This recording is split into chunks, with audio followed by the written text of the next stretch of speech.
Ah.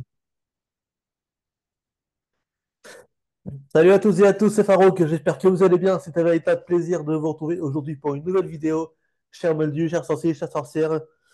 Et vous le voyez, je ne suis pas tout seul sur cette vidéo. Je suis en charmante compagnie pour cette vidéo qui est vraiment très spéciale. Je suis vraiment très heureux de pouvoir tourner cette vidéo. Euh, du coup, ce n'est pas moi qui vais te présenter, c'est toi qui vas te présenter. Ça marche. Merci Farouk pour ton invitation. Donc bonjour à tous, moi c'est Alice, je m'appelle Alice Revière. Je suis fan d'Harry Potter depuis toute petite, comme beaucoup je pense d'auditeurs. Et puis dans la vie je suis coach et thérapeute. Je suis fascinée par la transformation personnelle, la transformation individuelle. Et j'en ai fait un livre. J'en ai fait un livre qui mélange Harry Potter et le développement personnel. Voilà, qui s'appelle le Magic Express. Et, et Franchement, avec... la couverture du livre est magnifique. Je tiens à Ouais, te le elle dire. est belle, hein? Ouais. Donc le petit sous-titre, c'est Révèle ta puissance intérieure grâce à Harry Potter. Ok, Voilà. Et donc, du coup, on s'est rencontrés au grand examen de Poudlard fin août, tous les deux. c'est Et tu vrai, c'est m'as vrai. proposé de venir, et bah, c'est avec joie que j'ai accepté ton invitation, donc merci encore. Bah, écoute, merci à toi. Alors, c'est vrai, on s'est rencontrés à l'occasion du pacte Hogwarts. Ça a été déjà une journée formidable. Il y avait vraiment beaucoup de monde. Et c'est l'occasion de faire des super rencontres comme j'ai pu le faire avec toi. Merci. Du coup, première question très importante. Alice, comment ça va? Eh ben écoute, ça va super. Ça va super. Journée sorcière qui commence, quoi. C'est chouette de commencer les journées par un enregistrement pour parler d'Harry Potter et des devs perso. C'est vrai que la journée commence bien quand même. Alors, Alice, je vais te poser, je vais te poser plusieurs questions sur ton parcours. Donc, raconte-moi un petit peu le cheminement. Tu en es arrivé de, de ton métier euh, à ce livre où tu mélanges ton métier et ta passion. Ok. Euh, En fait, mon métier est ma passion aussi. D'accord. Pour moi, c'est vraiment le carrefour de deux passions. En gros, ce que je peux te raconter un peu, c'est comment est-ce que j'en suis venue justement à faire un métier passion parce que pour moi, c'est aussi assez lié justement à plein de choses qui sont un peu en lien avec la magie. Mhm. En gros, avant d'être coach et thérapeute, j'étais ingénieure. Et, et en fait, d'un point de vue personnel, j'ai déclaré une maladie auto-immune quand j'étais adolescente. Et on m'a dit qu'il n'y avait rien qui serait possible, que concrètement, à 30 ans, je serais en fauteuil roulant. Voilà. Et donc, du coup, bah, forcément, ça fait pas trop plaisir. Ça donne pas trop envie non plus. Et surtout, ce qui s'est passé, c'est que j'ai passé 4 ans, en fait, avant d'avoir le diagnostic de la maladie, à passer de médecin en médecin qui me disait que j'avais rien et qu'en fait, c'était dans ma tête et que j'imaginais des douleurs. Euh, Oula. donc, du coup, ça a été compliqué de se faire balader pendant 4 ans à dire, bah non, en fait, t'as rien, il se passe rien concrètement dans ton corps, alors que si. Donc, du coup, quand on m'a dit, on sait ce qui va se passer pour toi et on sait comment est-ce que tu vas finir en fauteuil roulant, je me suis dit, bah en fait, ça fait 4 ans que vous me dites des trucs et que vous me dites qu'il se passe rien, alors je sais qu'il se passe. Donc, comment est-ce que vous pouvez imaginer ce qui se passe alors que, en fait, on n'y est pas encore? Et du coup, j'ai pris du recul par rapport à ça et je me suis dit, bah en fait, je sais pas, il y avait une foi à l'intérieur hyper forte et je me suis dit, il y a forcément une autre possibilité. Je sais pas l'expliquer, ça c'était vraiment hyper ancré en moi. Je me suis dit, il y a quelque chose d'autre qui est possible. Et donc du coup, j'ai décidé de faire différemment. Donc je me suis tournée vers des thérapies alternatives qui ont super bien marché. J'ai découvert la naturopathie. Je me suis dit, waouh, c'est incroyable tous les résultats que j'ai, mon niveau de douleur qui diminue, ma santé qui redevient de meilleur en meilleur. Même dans mon corps, je me sentais mieux. Je me suis dit, bon, ok, c'est incroyable. Et puis, je me suis dit, un jour, peut-être que je ferai ça aussi, je ferai de la naturopathie. Et puis, en fait, le jour est arrivé un peu plus vite que prévu parce que suite à un accident de voiture, je me suis rendu compte que j'étais pas du tout à ma place, en fait, en tant que doctorante. Donc, du coup, j'ai décidé d'arrêter une thèse en physique que j'avais commencée. Et du coup, de travailler d'abord comme ingénieur et puis ensuite pour pouvoir me reconvertir en tant que naturopathe dans un premier temps, et puis ensuite j'ai rajouté des casquettes thérapeutiques. Euh, et ce qui est incroyable, c'est que je me suis rendu compte au fur et à mesure que je m'intéressais à la santé naturelle et que j'appliquais sur moi, que je me transformais. Et pour moi, je me suis dit, mais c'est vraiment magique en fait. Et pour moi, quand je dis magique, tu vois, c'est de voir que il y a... Ben voilà, moi j'étais en mauvaise santé, j'avais énormément de douleurs dans mon corps, c'était compliqué la mobilité, etc. Et en fait, au fur et à mesure que je changeais mes habitudes, au fur et à mesure que je changeais que ce soit mon alimentation, que je me complémentais, que je changeais mon mode de vie, que je travaillais sur mon stress, j'allais de mieux en mieux et je me suis dit, waouh, mais en fait, je peux vraiment changer ma réalité, je peux vraiment transformer ce qui se passe dans ma vie en fait. Et puis en fait, à partir de là, bah, je me suis reconvertie, donc j'ai aussi changé de métier. Et puis je me suis dit, mais ok, j'ai transformé ma santé, j'ai transformé mon activité professionnelle, qu'est-ce que je peux créer d'autre en fait finalement dans ma vie? Et donc, du coup, je me suis tournée aussi vers le coaching pour aider des personnes à vraiment récupérer leur puissance intérieure et vraiment s'autoriser à, euh, en fait, vivre la vie qu'ils ont vraiment envie de vivre. Tu vois, on a tous quelque chose qui est un peu plus compliqué. Des fois, il y a des personnes qui subissent leur boulot ou qui sont pas forcément confortables dans, comme moi, par exemple, à l'époque, au niveau de la santé, ou ça peut être d'autres choses. On a tous quelque chose, des choses, tu vois, qui sont un peu lourdes, un peu compliquées. Et en fait, finalement, euh, moi, ce que j'ai appris, et vraiment avec le parcours au fur et à mesure, c'est vraiment de me rendre compte que tout est transformable en fait. On peut vraiment choisir ce qu'on a envie de transformer. Alors évidemment, ça se fait pas en un claquement de doigts, ou pour dire version Harry Potter, ça se fait pas en un claquement de baguette magique. C'est vrai. La baguette magique, elle va vraiment œuvrer sur le long terme. Et en fait, ce qui s'est passé, c'est que tout au long de ce parcours de transformation, donc tu vois, aujourd'hui, en fait, je suis nomade, donc je me balade à travers la France et puis à travers le monde en fonction de mes envies. J'ai mon activité de rêve où j'accompagne les personnes que j'ai envie d'accompagner sur leur transformation personnelle pour les aider justement à révéler leur magie. Euh, et ce que j'adore, c'est que au fur et à mesure de mon parcours, je me suis rendu compte qu'il y avait plein de choses dans les Harry Potter qui m'aidaient justement à dépasser les épreuves, qui m'aidaient à me transformer. Et vraiment, j'ai eu l'impression, tu sais, d'être dans une école de magie et d'apprendre, tu vois, tout ce que j'ai appris au niveau de la psychologie humaine, de la compréhension de comment est-ce qu'on peut transformer ses croyances, comment est-ce qu'on peut maîtriser ses émotions. Moi, ça m'a fait vachement penser à l'occlumencie, tu vois, de vraiment la C'est maîtrise vrai, c'est mentale, vrai. etc. La botanique, en fait, je me suis rendu compte en découvrant la phytothérapie, donc l'utilisation des plantes d'un point de vue thérapeutique. Il y avait plein de plantes qui étaient décrites dans les Harry Potter qui sont des vraies plantes en vrai. Et en fait, je me suis dit, mais en fait, je suis dans mon école de magie, en fait. Je suis en train C'est d'apprendre vrai. la magie. Voilà. Et en fait, j'ai eu envie de transmettre vraiment avec ce message qui est fort pour moi et qui a changé ma vie en fait, on peut tout créer. On est créateur de notre réalité, donc on peut décider d'effacer la route qu'on a l'impression qui est prévue pour nous et de choisir une autre route. Et ça, en fait, on peut le faire vraiment en se reconnectant à soi grâce à Harry Potter pour moi. Donc voilà un peu l'origine, en gros, de ce petit livre. Ok, c'est impressionnant tout ce cheminement. Alors, bon, tu commences un petit peu à me connaître. Tu sais que j'adore faire des parallèles. Euh, Lorsque tu dis que tu sentais qu'il se passait quelque chose de ton corps et que les médecins te disaient non, en fait, tu n'as rien. euh, Ça me fait un petit peu penser à cette phrase de Dumbledore dans le 8 quand il dit, bien sûr que ça se passe dans ta tête, mais pourquoi est-ce que ça signifierait que ce n'est pas réel? Mm.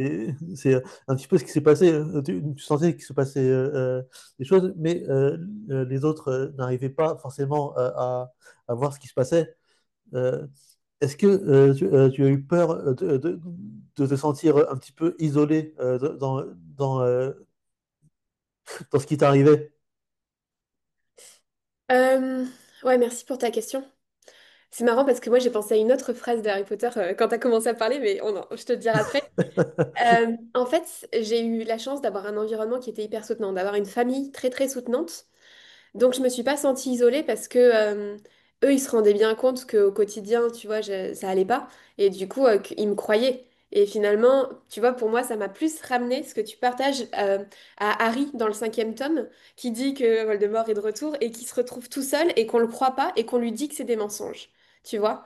Avec notamment, bah, justement, Ombrage qui lui dit mais non, mais n'importe quoi, etc. Et puis même tout le monde, hein, les journaux, etc., où il se retrouve tout seul. Et en fait, il y a juste une poignée de personnes qui le disent, bah oui, en fait, on te croit et on sait que c'est la vérité.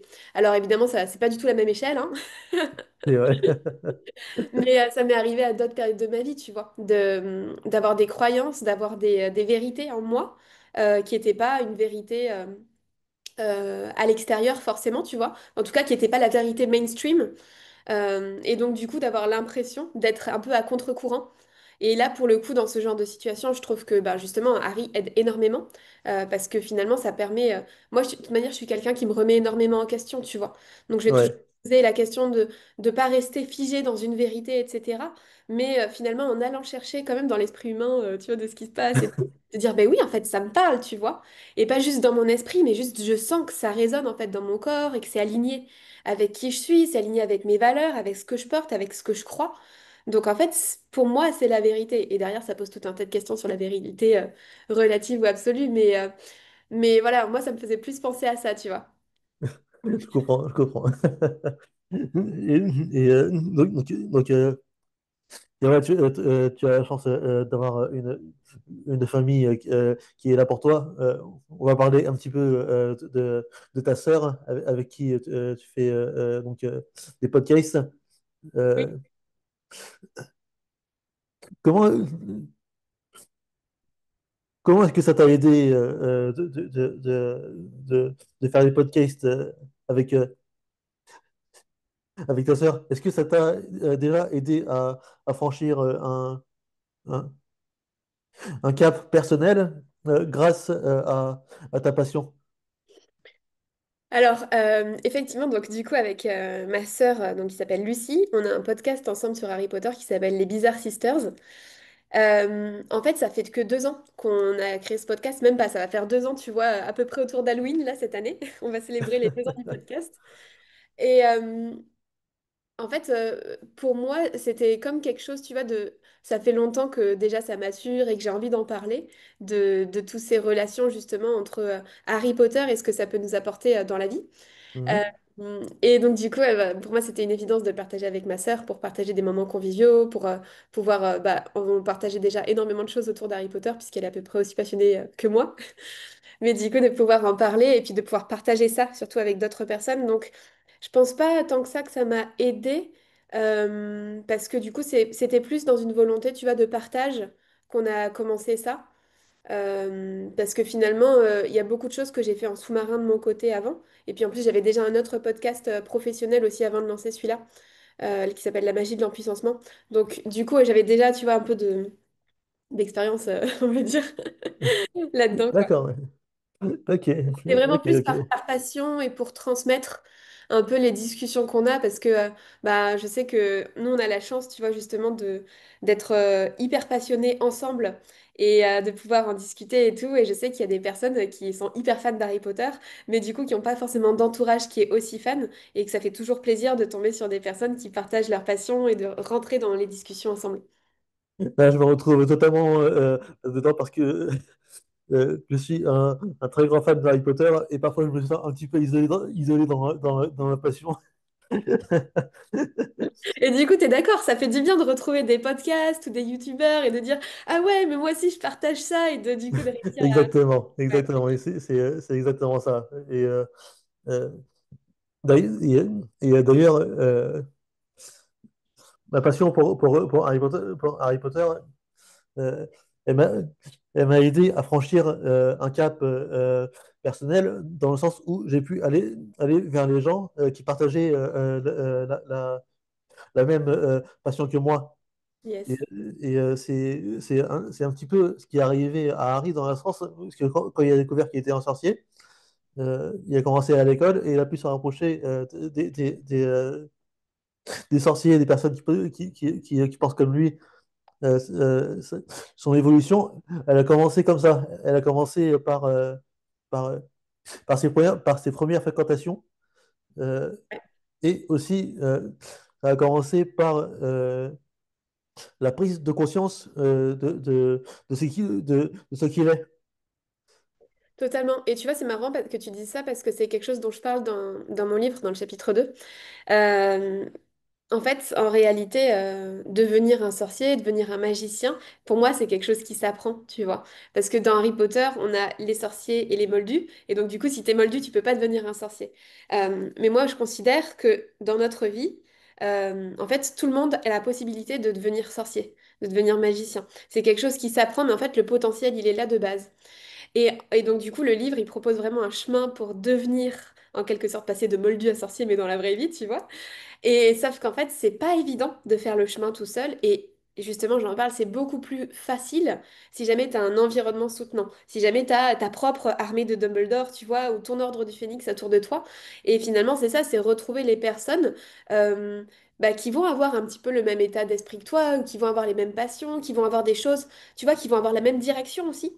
Euh, et finalement, je trouve qu'on a de la chance, en fait, de vivre dans notre époque parce qu'aujourd'hui, Internet nous permet de connecter avec des personnes vraiment de n'importe quelle communauté, C'est partout vrai. du monde. Alors que tu regardes, 50 ans en arrière, finalement, tes fréquentations, c'était le petit village autour, quoi, tu vois, ou, bon, 50 ans en arrière, peut-être même encore plus, mais 50 ans en arrière, il y avait déjà le téléphone, Alice. Mais en tout cas, tu vois ce que je veux dire? Aujourd'hui, on a la chance, en fait, de pouvoir se relier à des personnes qui partagent des passions, quelles qu'elles soient. Si tu es passionné du tricot, si tu es passionné de jardinage, si tu es passionné par les moutons en Nouvelle-Zélande, tu vas trouver des personnes qui partagent la passion et tu vas pouvoir aller échanger, discuter, avoir voilà, des échanges vraiment concrets par rapport à ce qui te motive et ce qui te donne envie, ce qui donne du sens, en fait, pour toi. Donc ça, je trouve ça vraiment fantastique.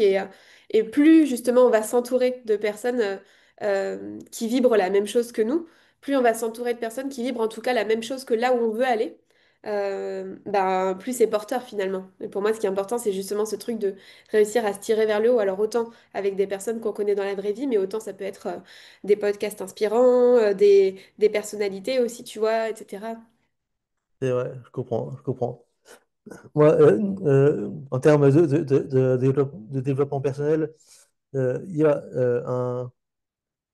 un personnage que j'adore évoquer, c'est le cas de Neville Londubat. Au début, Neville était cet élève très maladroit, etc., peu sûr de lui, et au final, il a eu une évolution assez impressionnante. euh, et on s'est rendu compte de son évolution euh, lorsque on a appris certaines informations à son sujet. Euh, Par exemple, quand on a appris que qu'il était né le 30 juillet et donc qui aurait pu correspondre à la prophétie. Euh, Quand on a appris également que ses parents ont été torturés, etc., etc., c'est un passé qui est quand même assez lourd à porter pour un enfant. Ce qui fait que l'enfant grandit peu sûr de lui et au final, il finit par avoir cette évolution. Comme, euh, alors, cette évolution de Neville Londubat, euh, tu, tu, tu la vois en combien d'étapes? Combien d'étapes haha, bonne question. Euh, En fait, tu vois, ce que je trouve très intéressant avec Neville, c'est que au début, personne ne croit en lui, y compris sa famille qui pense, tu vois, ça commence même avant Poudlard, qui pense qu'il a sans doute pas de pouvoir sorcier et qui essaie de déclencher ses pouvoirs, notamment en essayant de le suspendre par-dessus le balcon, en le faisant tomber dans enfin, tu vois, au je sais pas combien de étage, etc. Donc, il y a vraiment un truc de... Les autres ont pas confiance en lui et les autres pensent qu'il va pas réussir. C'est fort, ça, quand même. C'est horrible, tu vois. C'est vrai. Et donc du coup, forcément, ça l'affecte, tu vois, le regard des autres, les pensées des autres, etc. Et du coup, il reflète tout de suite cette image de manque de confiance. Et d'ailleurs, ça se voit dans sa posture, tu vois, dans les premiers. D'ailleurs, c'est bien bon, dans les livres, mais dans les films, ça a bien été retranscrit aussi, tu vois, où il sent, enfin, tu vois, le manque de confiance en lui, etc. Dans sa manière de, rien que dans sa manière de se tenir, et puis ensuite dans ses interactions avec les autres. Mais je pense que déjà, tu vois, probablement, il y a une étape, du coup, pour répondre à ta question, avant qu'il arrive à Poudlard. Et ensuite, déjà, le fait qu'il soit un sorcier, ça change quelque chose. Et d'ailleurs, on voit bien, pour le féliciter d'être un sorcier, on lui a offert un crapaud. Enfin, c'est pareil, en termes d'estime de soi, merci le crapaud, quoi. Mais pour lui, c'est super important parce que c'est le truc de la reconnaissance de oh, mais en fait, j'en fais partie, tu vois. Et c'est pour ça, en fait, c'est toujours ridicule, Neville qui cherche son crapaud. Mais en fait, ça, pour lui, ça a une signification hyper forte. C'est En fait, vrai. je fais partie du monde des sorciers, j'ai été reconnue comme sorcier. Et derrière, ben voilà, il y a tout le monde qui se moque de lui, que ce soit les Gryffondors, les Serpentards, etc. Et moi, j'adore ces passages dans le premier tome, pareil, j'en parle dans le livre de Deville pas mal. Mais j'adore les passages dans le premier tome, tu sais, où Harry, il lui dit, mais tu vaux 12 fois mieux que Neville. Je sais pas si tu te souviens dans ce passage dans le premier livre. J'adore, tu vois, où Harry, il est là, il le renforce et tout, et il lui montre en fait toutes ses forces par rapport Ouais. à d'autres. Et du coup, Neville derrière qui ose aller combattre Malfoy. C'est vrai, c'est De vrai. Quidditch et tout, je trouve ça génial parce que justement, il lui montre qu'il a sa place à Gryffondor. À chaque fois, c'est le même combat pour Neville. C'est ah, mais en fait, je mérite pas ma place ici. Ah, mais en fait, je mérite pas d'être un sorcier, je suis trop faible. Je mérite pas d'être un Gryffondor, je suis pas assez courageux. Et à chaque fois, on lui montre, mais si, tu vois. Et il a ses quelques amis qui lui disent, mais si, vas-y, en fait. Et Harry joue un grand rôle là-dedans. Mais derrière, pour moi, le vrai changement qui se passe, c'est au moment où il assume que ses parents, en fait, ont été torturés. Parce qu'en fait, c'est comme si pendant toute cette... Enfin, jusqu'au cinquième tome, il est dans le déni de son passé, tu vois. Il est... en fait, il a envie de cacher des choses parce que il en a honte, tu vois. Et il a honte de ce qui s'est passé dans son passé. Et finalement, c'est en assumant et en disant, bah oui, en fait, c'est comme ça, mais j'en suis fière, qui transforme ça en force. Et pour moi, ça, c'est un super, super atout. Pareil, j'en parle dans le chapitre 1. Mais pour moi, c'est, tu vois, en fait, tout ce qui s'est passé dans notre passé, euh, c'est des choses qui nous ont construites. Et évidemment qu'il y a des choses qui sont moins confortables que d'autres. Il y a des personnes qui ont des horreurs, tu vois, comme Harry, Neville dans les livres, mais dans la vraie vie, évidemment aussi. Mais en réalité, c'est des choses qui nous ont construites. Et à partir du moment où on accepte de se réconcilier avec toutes ces parties de soi, avec tout ce qui s'est passé, avec son passé, avec d'où on vient, de dire bah oui, en fait, je vais pas changer le passé. Par contre, je peux changer mon ressenti du passé, je peux changer mes émotions par rapport à ce qui s'est passé, et ça peut me servir pour le transformer en force. C'est ce qui se passe pour C'est Neville. vrai. Ça devient sa plus grande force, en fait, de dire j'ai l'envie de réussir à venger mes parents d'une certaine manière. Alors, c'est pas la vengeance exactement qui le motive, tu vois, j'ai pas le mot précis, mais ça part vraiment cet événement, en fait, de Bellatrix Lestrange qui sort d'Azkaban. Et derrière, il dit, OK, c'est parti, là, cette fois, j'y vais, quoi. Et en fait, là, il dépote tout, tu vois. C'est vrai, c'est vrai. Il arrive à faire des super sorts et tout. Et puis ensuite, bah, encore plus, il y a une autre étape, c'est quand il part. Quand il devient le chef de l'armée de Dumbledore dans le 7, quand Harry en fait est parti, et c'est comme si en fait il était dans l'ombre de d'autres et qui s'autorise à prendre pleinement sa place de leader, tu vois. C'est vrai, ouais. Donc voilà, moi je le vois un peu sur ces étapes-là. Ça te parle? Toi, tu voyais d'autres étapes ou Euh, non, non, c'est très limpide de ce que tu dis, t'inquiète pas. Ok. Et d'ailleurs, moi, ce que je trouve intéressant, c'est que il y a un truc qui revient beaucoup lorsqu'on parle d'évolution personnelle, c'est cette première étape de l'acceptation. Ça, c'est quelque chose que j'ai vécu pleinement. Euh, en- D'abord en rapport avec, euh, avec mon problème de bégaiement. Parce que moi, ce qu'il faut savoir, c'est que j'ai commencé à bégayer à l'adolescence. Et je me suis dit au début, bon, c'est juste passager, ça va passer, etc. Et lorsque j'avais 18 ans, j'ai commencé à aller chez l'orthophoniste. Et la première chose qu'elle m'a appris, c'est c'est d'accepter mon bégaiement. Et aujourd'hui, mon bégaiement, j'arrive à en parler, j'arrive à en rire. Et vraiment, ça a été la clé pour m'aider à avancer, vraiment. Et à partir du Ouais, moment où tu as acquis cette étape de l'acceptation, là, euh, c'est comme si on a déjà fait une grosse partie du chemin vers l'évolution. carrément.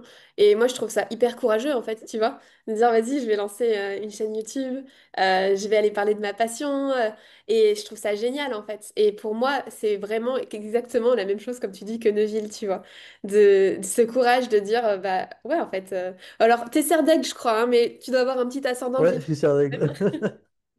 Alors, c'est amusant que tu dis ça parce que j'ai toujours pensé que on a tous euh, une partie de chaque maison en nous. Alors, Je suis totalement d'accord.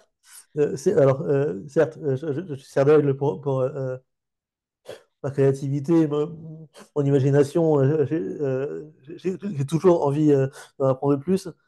Euh, aussi, il y a ce côté un petit peu Gryffondor, puisque c'est vrai, il faut quand même beaucoup de courage pour lancer sur YouTube de mon gaiement. Et j'ai plein de potes qui me disent Farouk, franchement, je sais pas comment tu fais, parce que même moi qui ne bégaye pas, je n'aurais pas le courage de me lancer sur YouTube.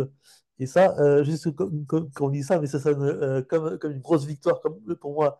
C'est, et, Carrément, tu vois, pour moi, c'est justement en osant regarder les zones d'inconfort et y aller que justement on va étendre sa zone de confort. Tu sais, on dit souvent que la zone de confort, voilà, c'est l'endroit où on reste, tu vois, on fait des petits tours, etc. Mais que finalement, hop, se mettre un peu sur la bordure, tu vois, un tout petit peu, un tout petit orteil en dehors de la zone de confort, et ben finalement, ouais, c'est pas confortable au début, tu vois, c'est dur, etc. Mais par contre, hop, ça va agrandir ta zone de confort et ça va l'agrandir encore et finalement bah, tu vas te sentir de plus à plus à l'aise. Et c'est vrai, t'es d'accord? c'est vrai, je suis tout à fait d'accord. Ouais. Ouais. Et, Et je suis d'accord avec toi sur les quatre maisons. Je peux rebondir là-dessus, c'est OK pour toi? bien sûr, ouais. En fait, pour moi, justement, en fait, on a tous les quatre maisons en nous, tu vois. Et effectivement, il y en a une qui va résonner plus avec l'ensemble des valeurs et puis notre état d'être un peu au quotidien. Donc, moi aussi, comme toi, c'est Serdaigle. Mais par contre, je trouve ça génial de se rendre compte, en fait, finalement, de quel est le... Tu vois, comme si tu avais des jauges d'énergie, en fait, C'est vrai. est-ce que tu es à 100% ou à 50% ou à 25%, peut-être tu es à 25% pouf souffle, mais 100%, je sais pas, Serpentard, et puis, tu vois, et d'aller regarder un peu ça, parce que pour moi, l'équilibre de la personnalité, il vient justement à travers l'équilibre des quatre maisons de Harry Potter, parce que c'est quand même un super archétype en termes de connaissance de soi et de type de personnalité, par rapport à d'autres approches, tu vois, qui existent. Je pense à l'énéagramme, par exemple. Je sais pas si tu connais, c'est une super approche aussi de compréhension de sa personnalité, mais pour moi, les quatre maisons, on a vraiment un ensemble, tu vois, avec plein de valeurs, plein de comportements, plein de manières d'être, plein de défauts aussi qui sont présents. Et finalement, si jamais on est 100% d'une maison et zéro des autres, c'est un peu comme un déséquilibre, tu vois, du coup, tu vas prendre tous les avantages, mais aussi tous les inconvénients, et ça va venir forcer le trait. Alors qu'en réalité, si jamais t'équilibres et que tu prends un peu de chaque, bah finalement, ça va te ramener vachement dans une personnalité qui va être beaucoup plus équilibrée. Et je trouve ça chouette de se rendre compte, de dire, tiens, c'est vrai qu'en ce moment, j'utilise beaucoup moins ma casquette de pouf-souffle ou de serpentard. Et si j'allais justement utiliser les ressources de cette maison pour m'aider à faire ceci ou à faire cela, tu vois, par exemple, dans certains projets ou dans certains rêves qu'on a envie de réaliser, des fois, on se rend compte que ce qui va nous manquer, c'est la créativité, donc typiquement Serre d'Aigle, ou bien ça va être le côté ambition, tu vois, d'oser voir loin, etc. Ou bien, tiens, le courage, voilà. Et ça, c'est super intéressant d'aller dire, ok, et si finalement les quatre maisons étaient à mon service et que j'allais utiliser l'une ou l'autre en fonction de... C'est vrai, oui, c'est vrai. Alors, c'est amusant que tu dises ça parce que c'est exactement ce que je disais lors de ma vidéo sur le plan de reprise en main, dont je mets le lien dans la description. Euh, je disais que pour se reprendre la main, il faut se servir euh, des qualités des quatre maisons, des fonds d'or, hein. Le courage pour affronter nos doutes, etc. Euh, Pouf souffle, parce que le changement, ça demande de la patience et de la persévérance. Euh, Serre d'aigle, euh, la sagesse et la créativité pour, euh, pour un petit peu donner forme à nos projets, etc. Et, euh, et Serpentard, c'est la ruse et, et l'ambition pour aller au-delà de, de- de nos épreuves. Et, Carrément. euh, Totalement. c'est ce que je disais dans, euh, dans ma vidéo sur le plan de reprise en main. Et, dans ma, et dans ma vidéo, je parlais de deux outils que j'utilise à titre personnel. Euh, Deux outils que j'utilise à titre personnel. J'utilise la salle sur demande. C'est vraiment mon espace personnel où je peux faire le point pour réfléchir, etc. C'est vraiment euh, mon espace où personne ne peut m'atteindre. Et il y a aussi le Patronus. Ça, c'est vraiment ce qui me permet de repousser les détracteurs, les personnes qui ne croient pas en moi, les personnes qui vont me tirer vers le bas. Alors, je Ouais. pense que alors, je crois deviner que ton livre parle également du Patronus. Ouais, totalement.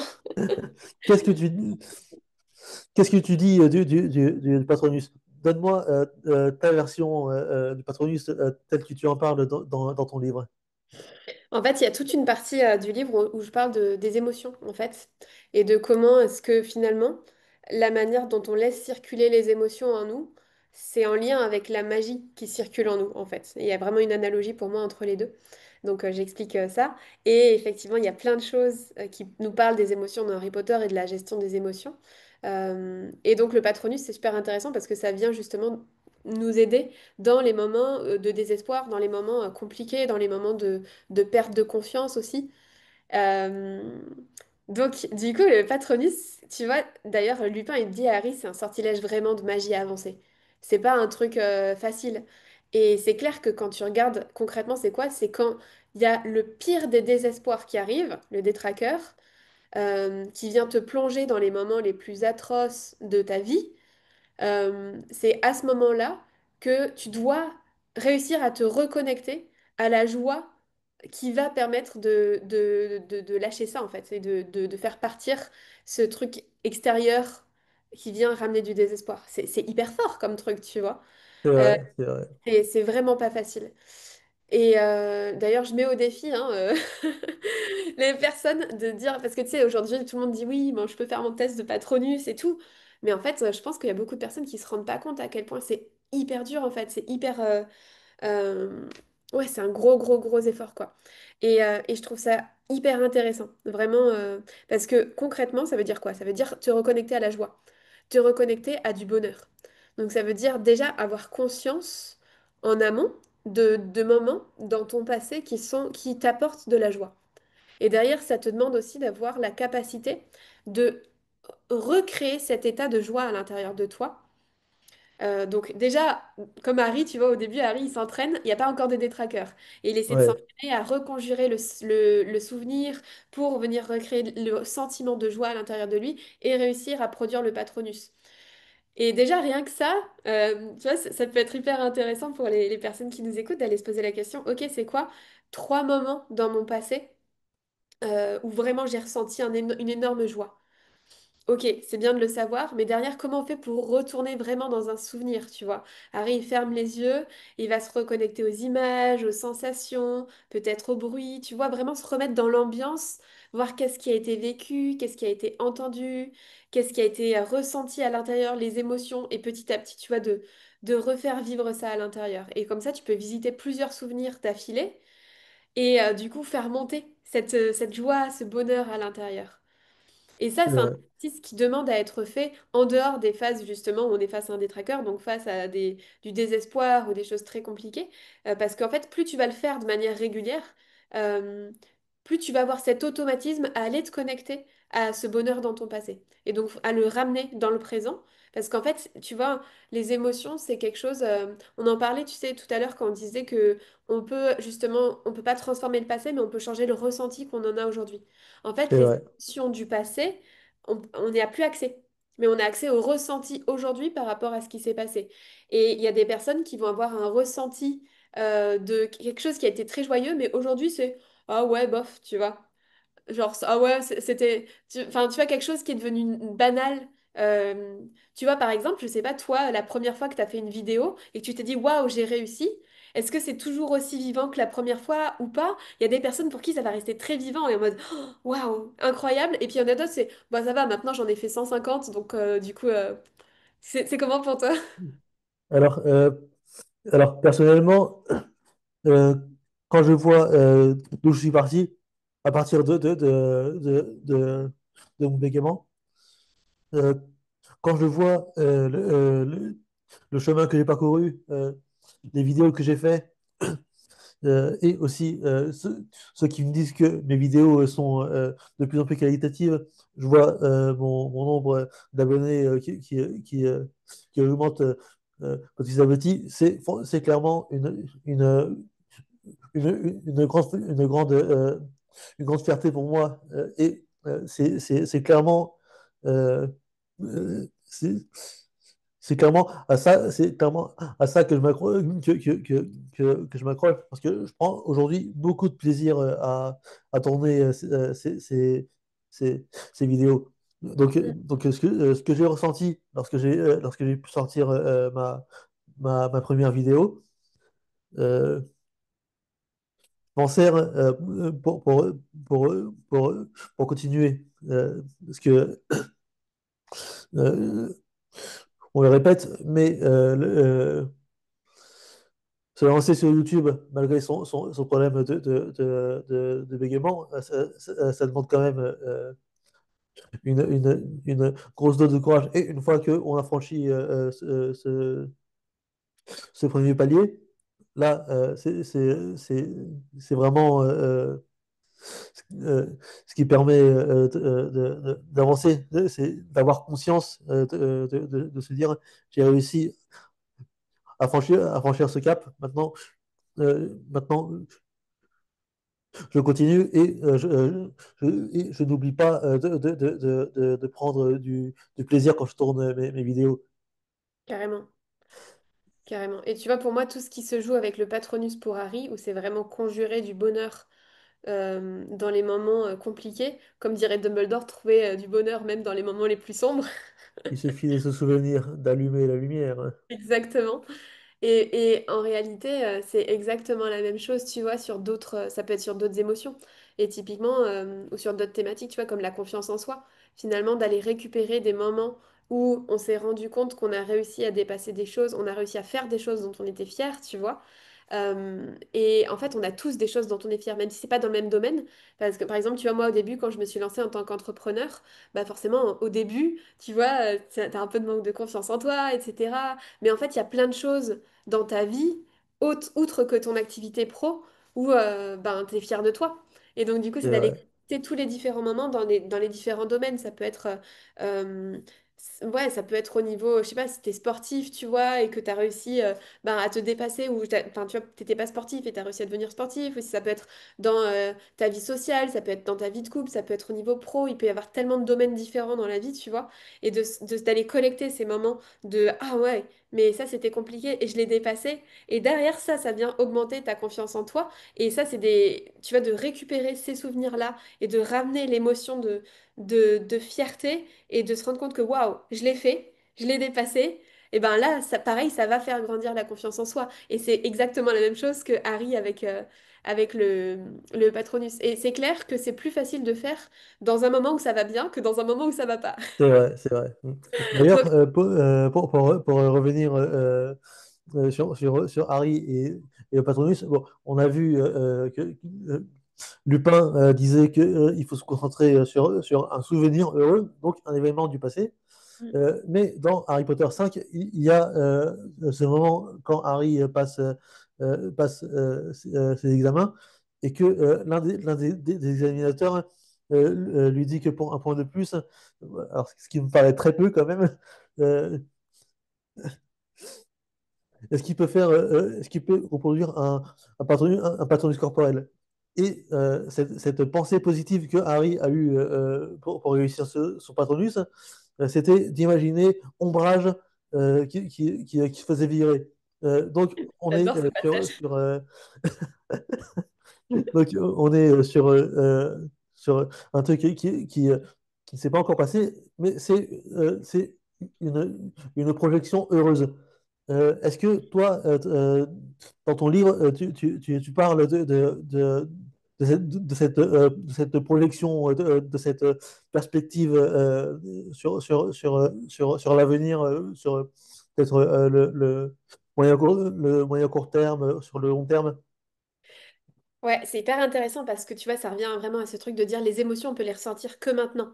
Donc effectivement, tu peux avoir des souvenirs et ramener l'émotion, tu peux avoir des projections et ramener l'émotion aujourd'hui. Ça, c'est hyper intéressant aussi pour aller vers quelque part. Ça, c'est quelque chose qu'on utilise beaucoup en coaching, tu vois, par exemple. En tout cas, moi, je l'utilise beaucoup en coaching. Et en fait, effectivement, dans mon livre, il y a toute une progression. Donc, il y a 7 chapitres pour t'expliquer. Et chaque chapitre t'emmène un petit peu loin, un petit peu plus loin, ou un petit peu plus profond, en fait, vers l'essence de la magie. Et du coup, dans le chapitre 2 on parle des émotions, parce que c'est quelque chose qui est quand même plus facilement accessible. Je parle pas de la projection dans le futur à ce moment-là. En revanche, je parle de la notion de temporalité dans le chapitre 6 tu vois, parce que c'est des choses qui sont beaucoup plus subtiles. Euh, mais en réalité, la notion de temps, elle est très relative, tu vois. Et nous, c'est le repère qu'on a pris en tant qu'être humain pour pouvoir se repérer, le passé, le présent, le futur, etc., d'avoir une ligne du temps. Mais ce qui est super intéressant, c'est les travaux qu'il y a en physique en lien avec le temps.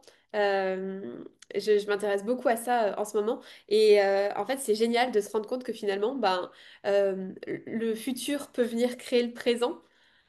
Alors, ça peut paraître très bizarre comme ça, hein, mais il y a vraiment des travaux scientifiques qui parlent de ça, de comment est-ce que le futur peut venir créer le présent, et justement comment est-ce que tes chemins de pensée vont se redesigner en fonction de ce que tu viens, à quel futur tu viens de connecter. Tu vois? C'est vrai, c'est vrai. Voilà. C'est très subtil, c'est très subtil quand même. Et c'est ça, Mais, c'est hyper mais je subtil. comprends Donc c'est pour l'idée, je ça, comprends tu l'idée. vois, c'est vraiment, le livre, c'est vraiment une progression où au début, c'est des choses qui sont beaucoup plus... Bah, enfin, tu vois, c'est comme les années à Poudlard, il y en a 7.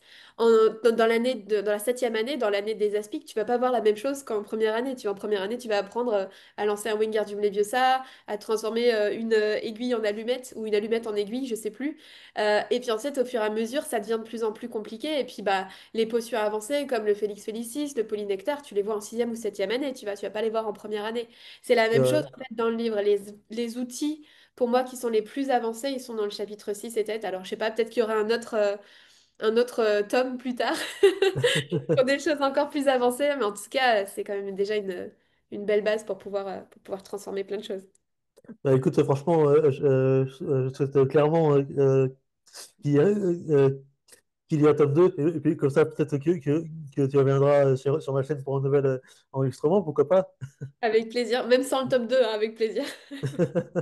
D'ailleurs, ce premier tome, alors, forcément, écrire un livre, c'est un gros projet quand même, assez ambitieux, mais forcément, sur un sujet aussi complexe que le développement personnel, on fait attention à ce qu'on écrit. Est-ce que euh, tu as fait valider ton livre, enfin, en tout cas, les grandes lignes de ton livre par d'autres thérapeutes?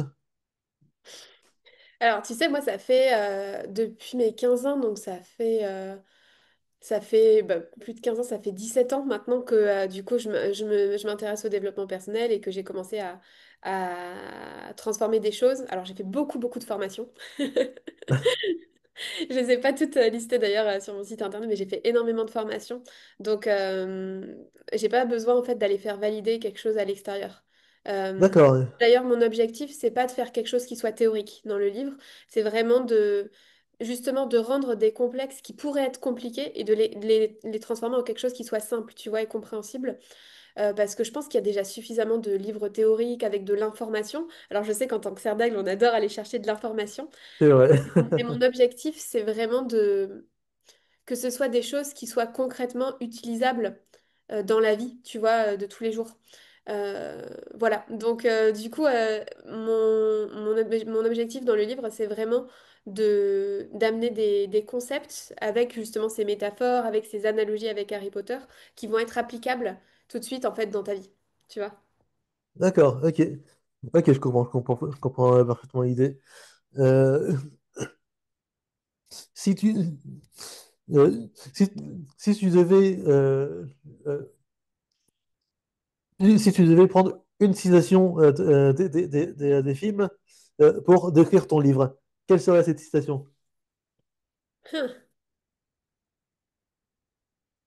Euh, Attends, je vais juste fermer la fenêtre parce qu'il se met à pleuvoir. Ouais, pas de souci. Comme ça te laisse le temps de réfléchir. J'improvise. Alors, j'ai pas du tout préparé ça, mais ce qui me vient, c'est celle dont tu as parlé au tout début, en fait. Bien sûr que ça se passe dans ta tête, mais pourquoi est-ce que ça ne voudrait pas dire que c'est réel? Pour moi, la magie, il y a énormément de choses qui se passent et qui ne sont pas visibles, tu vois.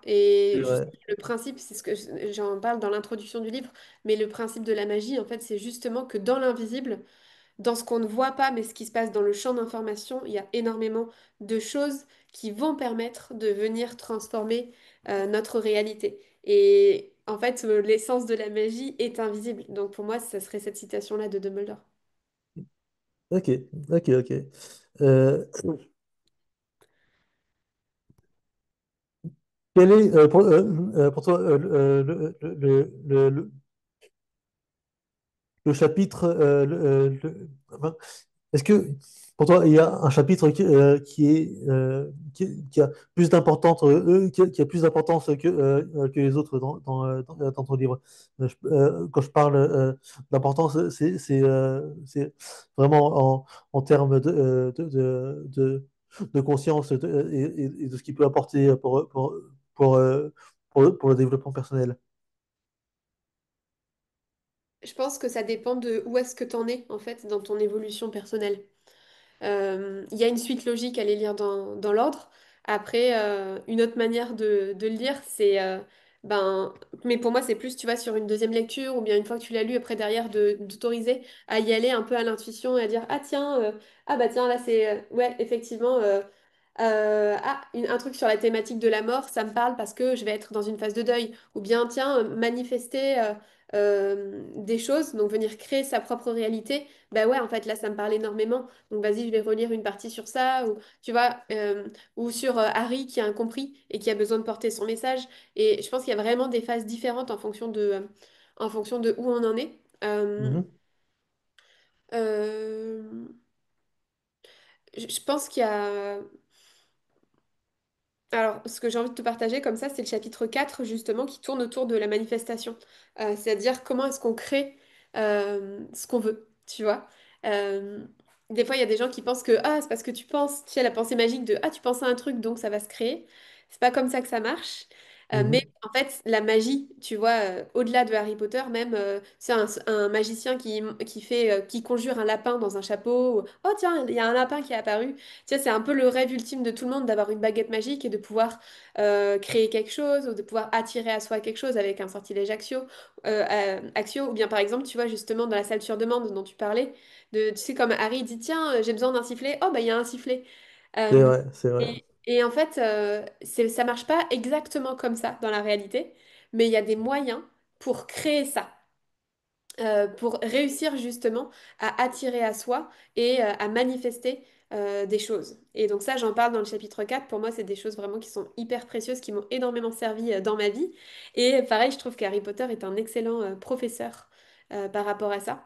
Alors, je sais pas si tu te souviens, dans Harry Potter 6, quand Harry a des cours de transplanage à Poudlard, tu sais, Mhm. pour transplaner, on leur apprend en cours qu'il y a 3D à mémoriser. C'est vrai, c'est vrai. Ah, Ouais, ouais, ça me parle. Et euh, alors, le premier dé, c'est destination. ouais, Le deuxième dé, c'est détermination. Et le troisième dé, c'est décision. exactement. Allez, 10 points pour ces règles. Très bien, exactement, c'est ça, 10 points pour ça. Et bah, c'est exactement ça. Et en fait, ces 3D, moi, je les ai appliqués justement à la manifestation. Parce que c'est la même chose. C'est savoir où tu vas, c'est à quel point est-ce que tu es déterminé pour l'obtenir, et ensuite la décision de passer à l'action, tu vois. Et en fait, derrière, je détaille tout un chemin, une étape de comment est-ce que je peux faire pour venir manifester ce que je veux. Donc vraiment, c'est un autre niveau de sorcellerie, tu vois, c'est un autre niveau de Ah magie. ouais, franchement, clairement. Et moi, je pense que c'est ce qui me... Du coup, moi, personnellement, je pense que c'est mon chapitre préféré, parce que je trouve que c'est hyper puissant, en fait. Donc évidemment, tout est puissant, mais je pense que c'est vraiment la partie qui m'éclate le plus, en fait. Et j'adore accompagner ça aussi, tu vois, moi, dans mes activités. Donc, C'est vrai, je comprends. Alors, euh, prendre le temps d'écrire d'écrire un tel livre avec avec un plan bien précis, forcément, forcément ce n'est pas une tâche aisée. Est-ce que il y a des moments où tu as douté de la finalité de ton projet? ouais. Ouais, ouais, carrément. Bah, il y a eu plein de phases différentes en termes d'écriture, mais c'est vrai que il y a eu plein de moments où j'ai eu envie d'abandonner, hein, y compris avant même d'avoir commencé. Euh, et je me revois d'ailleurs, tu vois, je suis allée à une retraite d'écriture pendant une semaine l'été dernier pour écrire ce livre, en fait, pour commencer l'écriture. Donc j'avais rassemblé des idées et tout, mais j'arrivais pas à commencer à écrire. Et en fait, je me revois au début vraiment à m'effondrer, à me dire, mais en fait, qu'est-ce que je fais là? Je vais jamais y arriver, je ferais mieux de partir, avec beaucoup d'auto-jugement et tout, tu vois. Et puis après, même une fois que c'était écrit, il y avait plein de moments en fait où je me disais non mais en fait je vais jamais réussir à le publier. Vraiment, il y a eu vraiment des phases de découragement et pour moi ça a été vraiment justement un peu mon armée de Dumbledore, tu vois. C'est vrai, je Mes comprends. amis, mes proches, ben du coup qui eux aussi ont envie de réaliser leurs rêves, qui ont envie de se dépasser et qui m'ont soutenue et qui m'ont dit mais vas-y, abandonne pas, je suis là avec toi et tout. Voilà. Du coup, alors, bon, tu m'excuseras pour le jeu de mots, mais cette technique des 3D, ça, ça a vraiment permis de donner de la dimension à ton projet. 3D, dimension. Ouais, en fait, j'ai repris les 3D parce que c'est ce dont on parle dans Harry Potter, tu vois. Mais en réalité, il y en a même 5. Tu vois, quand on parle de la 5D, je sais pas si ça te parle, mais d'aller justement dans d'autres dimensions et tout. Et en réalité, pour moi, l'essence de la magie, elle se passe dans la 5D. Et j'en ai même fait un accompagnement autour des 5D de la manifestation, donc tu vois.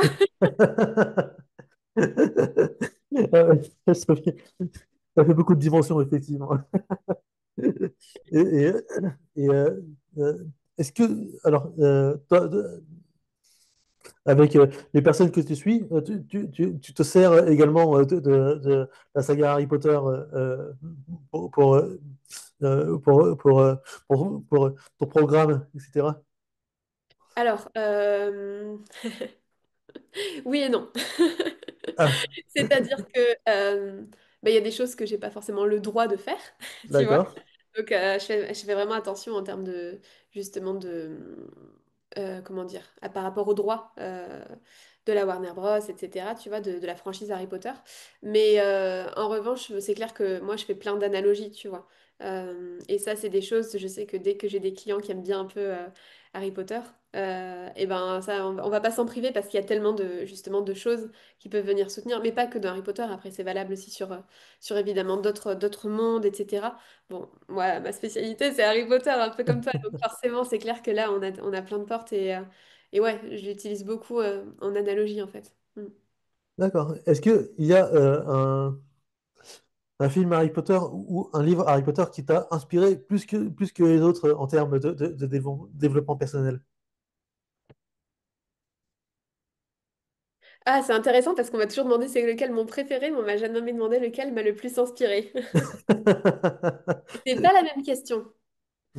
C'est différent. Je suis un peu visible sur les questions. Ouais, mais c'est très intéressant. Tu vois, j'hésite entre le 5 et le 7. Pour deux raisons. Alors, le 5, euh, pour moi, il y a vraiment ce moment où Harry, en fait, il s'autorise à agir, tu vois, et à écouter ce qui est juste pour lui, et de faire la différence entre, euh, enfin, tu vois, de vraiment se connecter à la morale plutôt de voir est-ce qu'une loi est juste ou pas. Tu vois, je pense au décret de ombrage, tu vois, et qu'il s'autorise à les dépasser. Et pour moi, c'est vraiment quelque chose qui est fort, tu vois. Ce qui se passe à cet endroit-là où il écoute ce que la morale, elle dit et pas ce qui a été dicté par l'extérieur. Donc là, je pense qu'il y a des choses intéressantes. Après, pour moi, le 7 c'est quand même celui qui est le plus puissant en termes de leçons. Et d'ailleurs, je pense qu'il y a beaucoup de personnes qui euh, n'ont pas forcément, tu vois, enfin, qui ont moins compris le set, tu vois, ou qui sont moins allés dedans. En plus, bon, ça fait partie des derniers, donc c'est vrai que tous ceux comme nous qui ont fait partie de la génération, on les lit, on les relit, on les relit, on a moins C'est relu. vrai. Mais en fait, le set, il parle quand même vraiment d'une thématique qui est incroyable et qui est essentielle, c'est l'acceptation de la mort. Et tu vois, je pense que toute l'intrigue autour des reliques de la mort, elle n'est pas forcément hyper bien comprise. Euh, En tout cas, c'est une généralité, hein, parce qu'il y a des personnes qui l'ont sans doute très bien comprise, mais voilà. Et d'ailleurs, le chapitre 5 parle de l'acceptation de la mort avec Harry et de comment est-ce que justement Harry Potter est une saga dont l'intrigue se déroule vraiment dans un format de comment est-ce que Harry va aller accepter de mourir.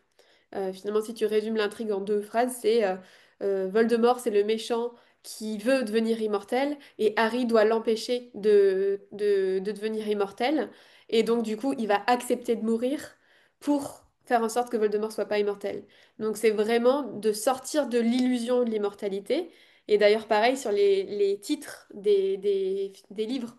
Le premier en anglais s'appelle Harry Potter et la pierre philosophale, donc qui parle d'une illusion de mortalité.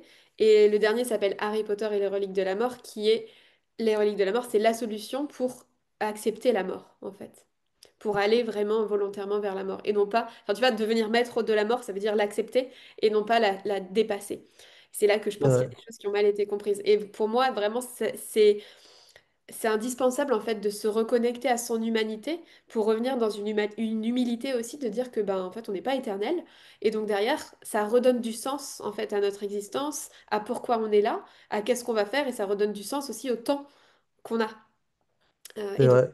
ça veut dire qu'on va s'autoriser justement à révéler sa puissance, à révéler son potentiel ici et maintenant en fait sans être dans la procrastination d'attendre plus tard. Donc je pense en fait le 7 tu vois, j'ai plus de choses à dire sur le 7. Ok, ok, je comprends. Excuse-moi. Si tu devais donner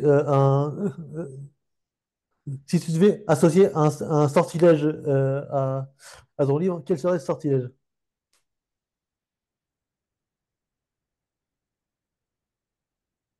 Révélio. C'est, ouais, Révélio parce que, encore une fois, je pense que la magie, elle est là pour tous, mais elle est juste cachée, elle est juste voilée. Et donc, en fait, l'idée, c'est de soulever le voile pour vraiment la révéler en plein jour, quoi. Ouais, alors, je t'ai senti un petit peu hésitante. Tu as pas mal réfléchi. Est-ce que tu as hésité par hasard avec un autre sort dans le genre de Lumos, dans le sens où il éclaire un petit peu ce cheminement, etc. Ouais, c'est vrai. Non, moi, ça pourrait bien correspondre pour le coup aussi. En plus, Réveillon, je crois que c'est que dans les jeux vidéo, hein, il me semble. Ouais, ouais, je confirme. Dans le jeu Hogwarts Legacy, C'est où on ça. utilise le sortilège Revelio à tout va. Ouais, ouais. Mais tu vois, dans le sous-titre, c'est quand même révèle ta puissance intérieure grâce à Harry Potter. Donc bon, il y a un peu de Réveillon, mais Lumos, ça pourrait très bien correspondre effectivement parce que euh, justement, il y a tout. Bah, d'ailleurs, ça fait partie du chapitre 2 du livre qui s'appelle Lumos dans l'ombre. Et justement, l'idée, c'est d'oser aller regarder dans ses profondeurs intérieures.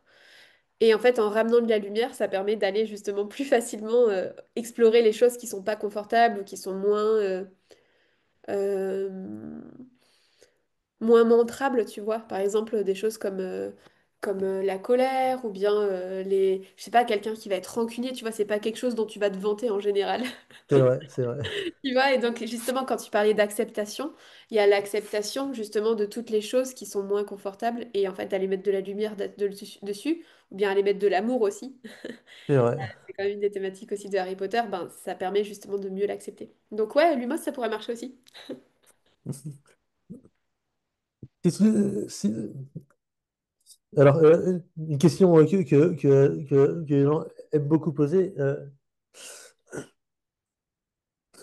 qu'est-ce que tu regarderais si tu regardais, qu'est-ce que tu verrais si tu regardais le miroir du Reset? Alors, ça, c'est une question à laquelle les gens euh, répondent énormément. Mais moi, j'ai une autre réflexion sur le sujet. Le miroir de Reset me montre ce que je désire vraiment. Mais est-ce que c'est quelque chose dont j'ai forcément besoin? Mhm. Euh, c'est c'est- c'est, euh, c'est- c'est une réflexion que je me suis fait en bon cervelle que je suis, j'ai envie de dire. Euh, est-ce que pour toi, est-ce que pour toi, certains artefacts magiques dans la saga Harry Potter peuvent plus aider que d'autres? Par exemple, moi, mon artefact magique dans la saga Harry Potter, c'est la pancine.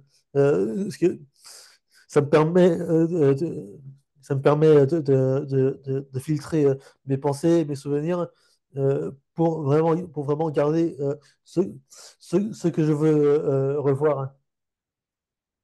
Ouais. Euh, J'ai envie de revenir sur ce que tu as dit sur le miroir du Reset. En réalité, la plupart du temps, on désire ce qui nous manque, tu vois. Donc, du coup, typiquement, Harry, bah, sa famille lui manque, il voit ça. Ron, il voit ben, du coup toute la gloire qu'il n'a pas eue et l'attention qu'il n'a pas eue. Et en fait, souvent, nos désirs qui nous viennent comme ça en premier révèlent ce dont on manque. Donc ça, c'est intéressant parce que c'est une manière de câbler le cerveau, de se connecter sur ce qui manque. Et en fait, en réalité, si jamais tu viens de connecter sur une vision d'abondance plutôt que de carence, ça va changer aussi les désirs que tu vas avoir. Tu vas pas avoir les mêmes types de désirs. Et pour moi, dans ce cas, ça se connecte beaucoup plus à une vision, tu vois, euh, pour moi, ça a plus de sens en fait d'aller vers ça. Alors, ça peut être très révélateur hein, d'aller se connecter justement à cette vision de manque. Mais voilà, donc j'avais juste envie de faire cette petite précision. Euh, un artefact magique en particulier qui me parle. J'aime bien la pancine aussi, pour le fait de pouvoir vider ses pensées de côté et les garder pour plus tard. Je pense que symboliquement, c'est très intéressant. Moi, j'ai toujours eu un grand amour pour le retourneur de temps, parce que le temps, ça m'a toujours fascinée. Tu vois, je te parlais du fait que je suis beaucoup dans la... Enfin, voilà, je suis vraiment dans la recherche de... Enfin, je lis beaucoup de choses autour du temps en ce moment, etc. Et donc ouais, le retourneur de temps, c'est toujours quelque chose qui m'a fascinée sur les réalités parallèles, sur qu'est-ce que on s'autorise de créer, quel chemin est-ce qu'on prend, tu vois, et comment est-ce que nos actions vont créer des futurs qui peuvent être différents. D'ailleurs, j'ai toujours été fascinée par ouais, tu vois, les univers parallèles qui peuvent exister dans des fanfictions. Il y a eu plein de fanfictions qui ont été écrites justement sur des histoires avec des retourneurs de temps. Et moi, je trouve ça fascinant. Donc, peut-être ça. Ok, ok, ok. Parce que aussi, je Euh, pense que pour le coup, ça, tu vois, c'est intéressant, mais je pense que ça révèle probablement justement le fait que on peut pas changer ce sur quoi, enfin, ce qu'on a fait et qu'on a un temps limité et donc derrière de justement en faire bon escient de notre temps. c'est vrai. Alors moi, concernant le temps, j'ai une, une vision une vision très claire. C'est vrai, les gens ont tous un petit peu tendance à subir le temps qui passe. Alors que moi, je vais surtout chercher à en faire un allié au lieu de subir le temps. Moi, je vais toujours chercher à comment est-ce que je peux euh, utiliser le temps pour que j'avance un petit peu avec le temps, quoi. Ouais, et tu vois, ça me fait penser au sablier de Slughorn qu'on voit dans Harry Potter 6, dans le film. Et effectivement, 1 heure est pas égale à 1 heure en fonction de ce que tu fais. Si jamais c'est quelque chose qui te passionne, ah bah l'heure elle est passée hyper vite. Si c'est quelque chose qui te barbe, qui te saoule et tout, là ça va passer très lentement quoi. Ouais, Donc c'est vrai. en fait, tu vois, quand tu dis 1 heure est pas égale 1 heure, c'est bizarre dit comme ça, mais en fait c'est très vrai. Et donc du coup tout est relatif finalement dans cette notion de temps quoi. C'est vrai, c'est vrai. Alors, pour revenir pour revenir à ton livre, où est-ce qu'on peut le trouver aujourd'hui? Alors, il est sur Amazon, la Fnac, Cultura, De Citre, tous les sites un peu en ligne sur lesquels tu peux acheter les livres. Et puis tu peux le commander dans n'importe quelle librairie, partout en francophonie. Donc France, Canada, Belgique, Luxembourg, Suisse, dans les dom-toms aussi. Voilà. Et ça s'appelle donc le Magic Express. Ok, ok, bah, génial. Alors moi, j'ai très envie de le commander. Est-ce que je pourrais avoir une petite dédicace personnalisée quand j'aurai acheté ce livre? Ouais, carrément. Alors, je vais faire un petit tour de France là. Donc, je suis en train d'organiser, il y a déjà pas mal d'événements qui sont prévus. Euh, euh, je suis en train de me poser la question. Alors, je sais pas si tu veux les dates là maintenant ou est-ce que tu veux que je te les donne pour les écrire sur, Euh, tu peux, tu peux me les donner maintenant, il n'y a pas de souci. Ok, bah du coup, la fin septembre, je serai à Bordeaux, euh, D'accord. le marathon Harry Potter de Bordeaux, au CGR. Mhm. Ensuite, je serai donc le 4 octobre en région parisienne, en Seine-et-Marne, pour une séance de dédicace. Ensuite, le 11-12 octobre, je serai à Montbéliard pour le salon Grimoire et Potions, donc dans le Jura. Et après, de nouveau, en région parisienne, pour le bal des sorciers. Je serai au bal des sorciers le dimanche, du coup, qui a lieu à Pontpoint, juste au-dessus de Paris, à côté de Compiègne. Voilà, et puis il y a d'autres choses qui sont en train d'essayer de se caler, mais pour l'instant, on n'a pas encore les dates précises, probablement dans le nord-ouest et puis dans le sud-est. Voilà. Ok, ok. Écoute, Alice, merci beaucoup pour ce temps précieux que tu m'as accordé. J'ai clairement hâte de lire ton livre et aussi de te revoir lorsque tu remonteras en région parisienne. Euh, Franchement, j'ai vraiment pris beaucoup de plaisir à tourner, à tourner cette vidéo. Pour ceux qui regardent cette vidéo, peut-être un petit dernier mot pour conclure, pour conclure sur ton livre. Euh, qu'est-ce que tu- quel est le message que tu voudrais faire passer? que la magie, elle est bien réelle et qu'elle existe en chacun et chacune d'entre nous. Donc maintenant, si vous avez envie de devenir un sorcier, ça s'apprend et c'est le bon moment. C'est que la lettre de Poudlard est enfin arrivée. Wouhou! Bah, écoute, merci beaucoup pour ces mots, Alice. Bon, bah, les amis, c'est tout pour cette vidéo. J'espère qu'elle vous a plu. N'hésitez pas à liker cette vidéo en masse, à partager également. Et bien évidemment, abonnez-vous à ma chaîne si ce n'est pas déjà fait. C'est beaucoup de soutien pour moi, pour ma chaîne. Et c'est totalement gratuit. Euh, je vous fais un gros bisou. Je vous dis à très vite pour une prochaine vidéo. En attendant, prenez tout soin de vous. Sinon, je me fâche. Allez, ciao! Ah, merci.